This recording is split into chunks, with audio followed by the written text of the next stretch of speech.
the City Hall of Hendersonville, North Carolina. It is a very quiet Monday morning when we enter the building to interview the mayor, Barbara Volk.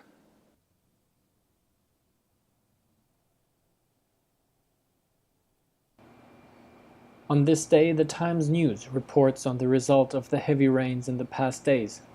The weather forecast, unfortunately, is not too promising either. Furthermore, the Statue of Liberty was reopened on July 4th, and high school student Zach Gayagan has been selected to play in front of Major League Baseball scouts. From Africa, we can read that Egypt's troops round up the Brotherhood in Cairo, and the daily cartoon deals with the National Security Agency's practice to obtain online data from around the world. On the second floor of the City Hall, we meet the mayor. My name is Barbara Volk. I'm the mayor of the city of Hendersonville, North Carolina. I've been mayor for almost 4 years, and I was on the city council for 20 years before I became mayor.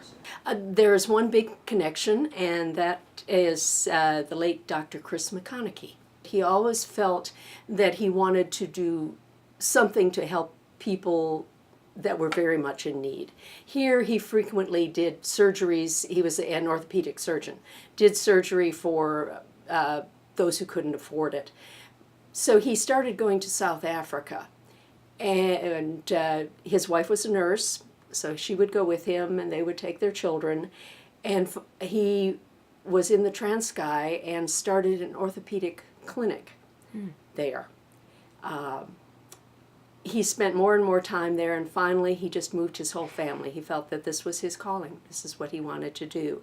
So people who have been here for many years are very familiar with South Africa and the work that Dr. McConaughey did there. Politically, we get along well on the city council. That is unusual for many small towns.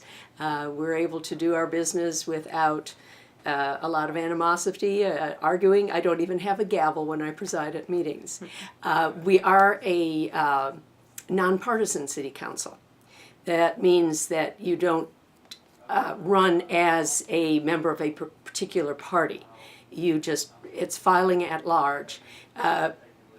The council has been nonpartisan for, a little over 20 years now. And the first time we had a nonpartisan election, we had about 17 people who filed to run for a city council.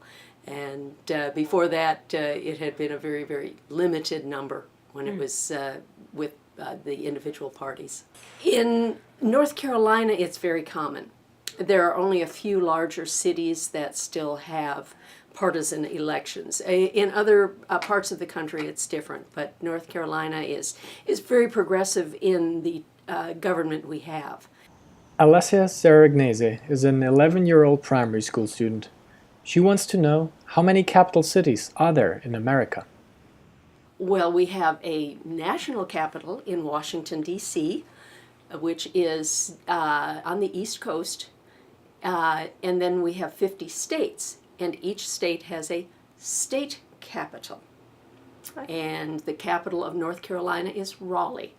And that is in the kind of the central part of the state. We're in Hendersonville, we're in the western part of the state. The capital is it's about a 4.5-hour drive from here to get to our state capital.